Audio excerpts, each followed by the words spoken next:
All right, class, good morning. Happy Friday, the last Friday of this school year for you. Today is just a day for me to give you some reminders, give you some details about your exam next week, and also leave you with some of my closing thoughts, as this will be the last video I post for you. So the agenda is first, I'll give you a reminder about missing and late work, then I'll give you some details about the final exam and end with a closing devotional for the school year. So for missing and late work, that is due today, Friday, at 3 p.m. in order for you to earn credit for that work. So what I will do is for anything that is not turned in by Friday 3 p.m., that is a firm deadline, I will put in as zeros, which I really hate to do anytime and definitely hate doing now. But at this point, if you haven't turned your work in yet, it's not going to get turned in. So please have it done today, 3 p.m., so I don't have to put in zeros in the grade book. If you have questions about that, you should be asking me as soon as you possibly can. For final exam details, just a couple things. One, it will be posted on Tuesday at 10 a.m. It will then be due Thursday at 3 p.m. And I actually think I'm going to post it Tuesday at 8 a.m. instead. I do not care when you take this, whether you take it Tuesday, Wednesday, or Thursday, as long as it gets done Thursday, 3 p.m. I'm going to give you some advice for that, but just know that your exam is a test grade. We are not having any exam grade for this trimester, so just like another test, but it's a much bigger test than usual. It will be open note. However, your Chromebook is going to be locked while you take it.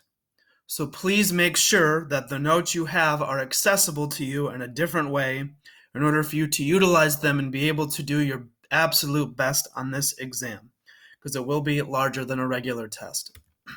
So for this exam, just some other things. Once again, I'm changing this to 8 a.m.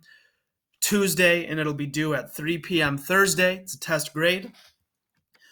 Also today, you should see a review post with all different resources to prepare for this exam. So there is a Jeopardy review, there's some like Kahoot and other review quizzes, there's like a practice quiz and test. All of these things are to help you. Also, just to let you know, there is a question in which you might want to go back to World History A in order to answer it.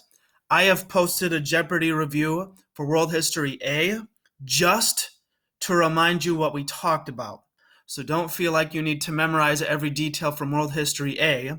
The majority of this exam is just World History B, but there is one question where World History A might come into play, and I'm actually going to tell you that question in just a little bit. This exam is shorter and abbreviated compared to what I normally would have given you if we were having exams, regular schedule, and regular circumstances. With that being said, you should plan out a good chunk of time in order to get this done. There will be different types of questions mixed in. You're going to have some true or false, you're going to have some multiple choice, and you're going to have some more extended response questions. So be prepared to answer all different types of questions. My advice for you is to have your notes organized by unit, as this exam will go unit by unit. So I will start with the first unit from this trimester, which was the Age of Absolutism. It'll then transition to the Enlightenment, the Industrial Revolution, and will end with Global Revolution.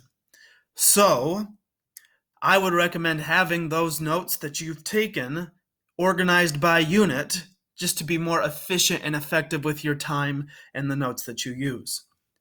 I would spend time, despite the fact that it's open note, doing some studying and reviewing, because not everything on this exam will necessarily be in your notes.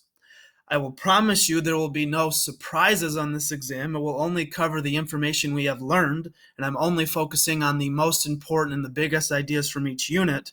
But studying and reviewing information will make a noticeable, tangible difference in how successful and how good of a job you do on this exam. So don't just think, oh, I have notes and I'm good to go. I am afraid that you will be misled by doing that, and you won't be able to perform to the best of your ability and be as successful as you should be. Once again, this is in locked mode, so have those notes available in a different way. My recommendation would be to schedule at least an hour long for you just to take your world history exam. Once again, that can be any time Tuesday, Wednesday, or Thursday, as long as it's before 3 p.m. But make sure you have a time where you can be away from distractions. I would not recommend doing it right after or right before a different exam. I would try to plan your time where you don't have to have the stress and burden of thinking about other exams while you're taking mine. I by no means expect this exam to take you an hour. It should take less, assuming you are prepared and you've been doing your best throughout this class and you'll remember what you've learned. But I do think having at least an hour block will just help you not be rushed. That's the reason why I say an hour. If you have questions, if you want me to review anything with you before your exam, reach out to me as soon as possible. I would even be willing to do like a Google Hangout meeting or something like that if you felt like that was necessary. But please know I am willing and able to help, whether that's later today, Friday. I am not planning on being available over the weekend, especially on Memorial Day, but Tuesday, Wednesday, even early Thursday, if that's the case.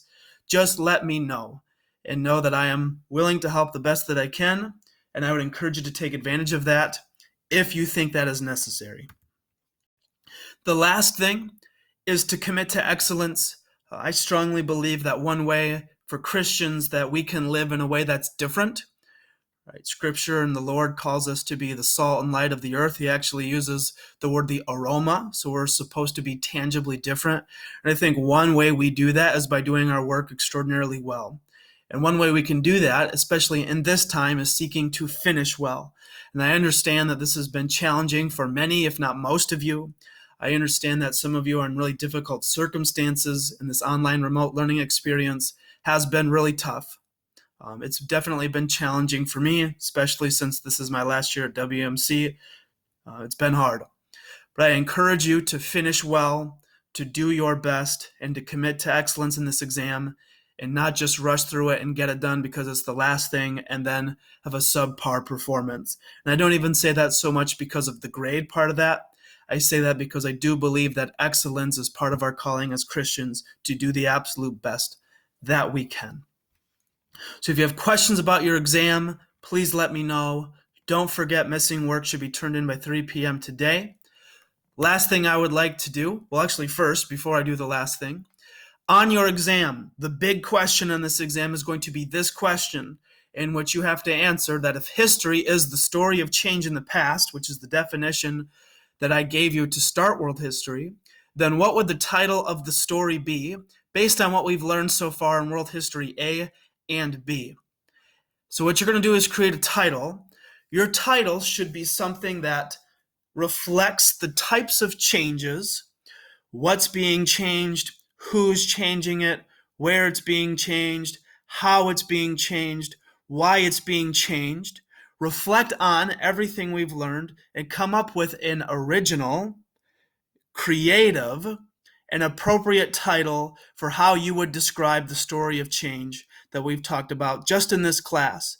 And once again, I would encourage you to go to the World History A Jeopardy review to review some of the basics of what we talked about then. Be prepared to explain why you chose the title you did. You're going to want to have at least 3 specific examples or reasons for why you chose that story title. What you don't want to do is come up with a super basic, boring, simple title, like The Story of History. You want something clearer than that once again reflects and shows that you understand the type of change that this story, or just the type of story in general, that you've noticed from what we've studied. I would be more than willing and welcome if you want to email me or meet with me in some way and just seek out advice and feedback from me.